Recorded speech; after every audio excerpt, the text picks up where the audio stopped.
স্বাগত আরেকবার সিলেট স্টুডিও থেকে চ্যানেল এস সিলেটের খবরে। সিলেটের প্রথম মুসলমান ও ইসলাম প্রচারক হজরত শাহ গাজী বুরহানুদ্দিনের স্মৃতি বিজড়িত জামিয়া ইসলামিয়া গাজী বুরহানুদ্দিন মাদ্রাসার পুরনো ভবনের সংস্কার কাজ প্রবাসীদের দানশীলতায় চলতি বছর থেকে শুরু হবে। চ্যানেল এস এর এমডি তাজ চৌধুরী মাদ্রাসা পরিদর্শনকালে এই তথ্য জানিয়েছেন। এতিম ও দরিদ্র শিক্ষার্থীদের জন্য প্রতিষ্ঠিত এই মাদ্রাসার উন্নয়নে প্রবাসীদের সহযোগিতা প্রত্যাশা করেছেন মাদ্রাসা কর্তৃপক্ষ। বিস্তারিত জানাচ্ছেন মঈনুদ্দিন মঞ্জু, ক্যামেরায় ছিলেন লিটন চৌধুরী। চ্যানেল এসের এমডি তাজ চৌধুরীর ঐকান্তিক প্রচেষ্টায় এবং প্রবাসীদের অর্থ সাহায্যে 2015 সালের মার্চ মাসে সিলেটের প্রথম মুসলমান ও ইসলাম প্রচারক হজরত শাহ গাজী বুরহানুদ্দিনের স্মৃতি বিজড়িত জামিয়া ইসলামিয়া গাজী বুরহানুদ্দিন মাদ্রাসার নবনির্মিত বহুতল ভবনের প্রথম তলার উদ্বোধন করা হয়। তবে নতুন ভবনের প্রথম তলা নির্মাণের পরও আসন সংকট থাকায় পাশের জরাজীর্ণ হয়ে পড়া পুরনো ভবনে ক্লাস করতে হয় শিক্ষার্থীদের। এই দিকটি বিবেচনায় মাদ্রাসা কর্তৃপক্ষের আবেদনের প্রেক্ষিতে পুরনো ভবনটি সংস্কারের উদ্যোগ গ্রহণ করা হয়েছে। প্রবাসীদের অর্থ সাহায্যে চলতি বছরেই এই সংস্কার কাজ শুরু করা হবে বলে জানালেন চ্যানেল এসের এমডি তাজ চৌধুরী।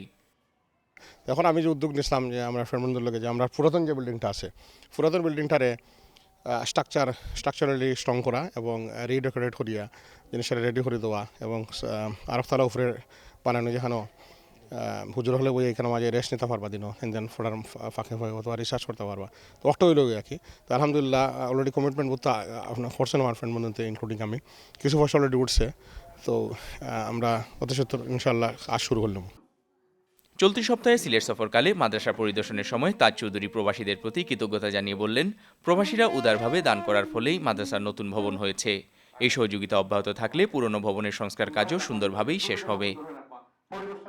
ডাইরেক্ট কোনো রিপিল না, যারা আমার কমিটমেন্ট করছেন বেসিক্যালি কমিটমেন্ট যেগুলো করছিল আগে এবং বর্তমানে আছে ওগুলো আমার লোক কন্ট্যাক্ট করে দিলেও বেস্ট হইব আর কি। কিন্তু একটা ছোটোমোটো একটা অঙ্কর ব্যাপার ইনশাল্লাহ হয়ে যাব। মাদ্রাসা কর্তৃপক্ষ পুরনো ভবনের সংস্কার কাজে এগিয়ে আসার জন্য প্রবাসীদের প্রতি আহ্বান জানালেন। অনেক ছাত্র ফিরিয়া যাইতে আছে মাদ্রাসার সংকুলন না থাকার কারণে। আগামীতে যদি দেশবাসী বা আপনারা সবর সহযোগিতা থাকে ইনশাল্লাহ অতি সত্তরে বুরহানুদ্দিন মাদ্রাসা বিশ্বের মধ্যে একটা খুব আলোড়ন সৃষ্টি করে একটা মাদ্রাসা হয়ে যাবে। পরিদর্শন শেষে মাদ্রাসার বাৎসরিক কেরাত প্রতিযোগিতা উপলক্ষে এক আলোচনা সভা এবং দোয়া মাহফিল অনুষ্ঠিত হয়। Moinuddin Manju, channel S news, Sylhet.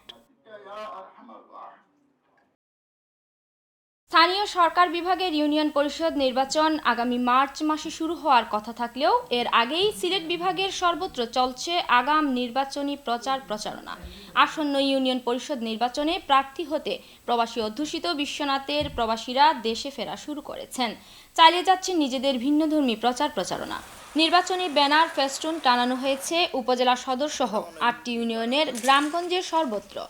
নানা মাধ্যমে প্রচারণা চালালেও রামপাশা ইউনিয়নে প্রবাসী দাদুভাই সোহেল মিয়াকে প্রার্থী হিসেবে দেখতে চান দাদুভাই সোহেল মিয়া ফাউন্ডেশনের নেতৃবৃন্দ সহ এলাকার সাধারণ মানুষ। আমাদের অত্র এলাকার বেশি প্রবাসী জনাব দাদুভাই সোহেল মিয়া সাহেব যদি চেয়ারম্যানের প্রার্থী হন আমাদের এলাকার জন্য অনেক বেশি উপকৃত হবে। নির্বাচনে প্রার্থী হওয়ার জন্য এলাকার মানুষ যেভাবে ব্যাপক প্রসারিত হচ্ছে, এলাকার মানুষ চাইছে উনি নির্বাচনে প্রার্থী হচ্ছেন। আমি মনে করি ওনাদের মতো ব্যক্তিরা যদি বিশেষ করে ওনারা যদি এগিয়ে আসেন তাহলে আমাদের ইউনিয়নের উন্নয়ন সাথে নির্বাচন আসলে সকল প্রার্থীরাই নানা প্রতিশ্রুতি দিয়ে থাকেন, যার বাস্তব চিত্র পুরোটাই ভিন্ন হয়ে দাঁড়ায়। রামপাশা ইউনিয়নের জনপ্রতিনিধি না হয়েও যারা আর্থসামাজিক উন্নয়নে অবদান রেখে যাচ্ছেন এমনই একজনকে চেয়ারম্যান হিসেবে চাচ্ছেন ওই ইউনিয়নের দরিদ্র জনগোষ্ঠী। সোহেল দাদু ভাইয়ে আমার ঘরখানো মানাইয়া দিছইন, ইলা বহুত মানাইয়া দিছইন, ওদার হুকুম হয়েছে অনেক বড় শান্তি হয়েছে। দাদু ভাই এখন ঘর বানাইয়া দিছইন, আল্লাহ তাইনকে শান্তি করুক, দোয়া করতাম দিন নাইয়া আখেরে তাইনকে আল্লাহ শান্তি করতাম। ইউনিয়ন নির্বাচনের তফসিল ঘোষণার আগে থেকেই এলাকার আর্থসামাজিক উন্নয়ন নিয়ে ভাবছেন রামপাশা ইউনিয়ন সহ উপজেলাবাসী। সমাজ উন্নয়নে গুরুত্বপূর্ণ ভূমিকা পালন করায় যুক্তরাজ্য প্রবাসী দানশীল ব্যক্তিত্ব আলহাজ আব্দুল মঈন ময়না মিয়াকে সংবর্ধনা প্রদান করা হয়েছে। অনুষ্ঠানে প্রধান অতিথির বক্তব্যে বিয়ানীবাজার সরকারি কলেজের অধ্যক্ষ দ্বারকেশ চন্দ্রনাথ বলেছেন, প্রবাসীরা দেশের শিক্ষা, স্বাস্থ্য থেকে শুরু করে মানব উন্নয়নে প্রবাসীদের ভূমিকা প্রশংসার দাবি রাখে, তাই তাদেরকে যথাযথ মর্যাদা দিতে হবে। বুধবার সকাল 11টায় কাকরদিয়া তেরাদল উচ্চ বিদ্যালয় মাঠে শেওলা ইউনিয়ন পরিষদ, কাকরদিয়া তেরাদল উচ্চ বিদ্যালয় ও কাকরদিয়া তেরাদল 1 সরকারি প্রাথমিক বিদ্যালয়ের পক্ষ থেকে দেয়া সংবর্ধনা অনুষ্ঠানে সভাপতিত্ব করেন কাকরদিয়া তেরাদল উচ্চ বিদ্যালয়ের প্রধান শিক্ষক মোহাম্মদ নিজামুদ্দিন। বিশেষ অতিথির বক্তব্য রাখেন পিএইচজি হাই স্কুলের সাবেক প্রধান শিক্ষক আলী আহমদ, দাসুরা উচ্চ বিদ্যালয়ের প্রধান শিক্ষক মজিরুদ্দিন আনসার, শেওলা ইউনিয়নের chairman Akhtar Hossain Khan Zahed, Dubag school and কলেজের অধ্যক্ষ তারেক আহমদ চৌধুরী, যুক্তরাষ্ট্র প্রবাসী নজমুল ইসলাম, শেওলা ইউনিয়নের সাবেক চেয়ারম্যান আলহাজ শামসুদ্দিন খান, যুক্তরাজ্য প্রবাসী সেলিম উদ্দিন। এলাকার উন্নয়ন তথা শিক্ষা খাতে আলহাজ আব্দুল মঈন ময়না মিয়া সকল ধরনের সহযোগিতা করে যাচ্ছেন উল্লেখ করেন বক্তারা। আমার আব্বার পক্ষ থেকে এই সম্বর্ধনার জন্য সবাইকে ধন্যবাদ। আর আরও যারা প্রবাসী আছেন তারা যদি এরকম আমার আব্বার মতো উদ্যোগ নেন তাহলে আরও বেশি উন্নতি হবে দেশের জন্য।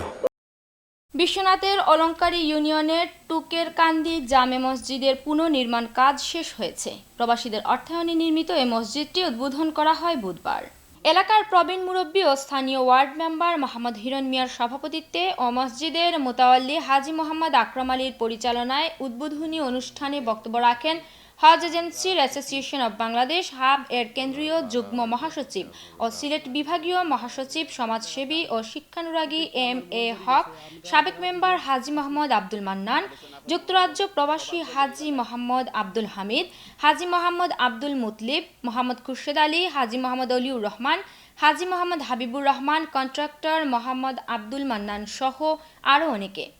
মসজিদটির নির্মাণে অর্ধ কোটি টাকারও বেশি ব্যয় হয়েছে বলে জানান মসজিদ কর্তৃপক্ষ। সিংহের কাছের পর এবার বিশ্বনাথের পশ্চিম চান্দশীর কাপন গ্রামে প্রায় 500 রোগীকে দিনব্যাপী বিনামূল্যে চক্ষু চিকিৎসা দেওয়া হয়েছে। আল মোস্তফা ট্রাস্টের উদ্যোগে ব্রিটিশ চান্দশীর কাপন ট্রাস্ট BCTUকের ব্যবস্থাপনায় ও বাংলাদেশ রিজেনারেশন ট্রাস্ট BRTUকে ভার্ড চক্ষু হাসপাতালের সহযোগিতায় অনুষ্ঠিত এই আই ক্যাম্পে মিডিয়া পার্টনার ছিল চ্যানেল S UK। চিকিৎসা গ্রহণকারী 500 জনের মধ্যে 150 জনকে বিনামূল্যে চশমা, 250 জনকে বিনামূল্যে ঔষধ দেওয়া হয়। 25 জনকে অপারেশনের জন্য বাছাই করার পর 30 জনকে চক্ষু অপারেশনের জন্য নিজস্ব বাসে ভার্ড চক্ষু হাসপাতালে নিয়ে অপারেশন করা হয়েছে। ফ্রি আই ক্যাম্প সমাপনীর আগে বাংলাদেশ রিজেনারেশন ট্রাস্ট BRTUকের প্রতিনিধি দল ও এলাকার বিশিষ্টজনদের উপস্থিতিতে আলোচনা সভা ও দোয়া মাহফিল অনুষ্ঠিত হয়।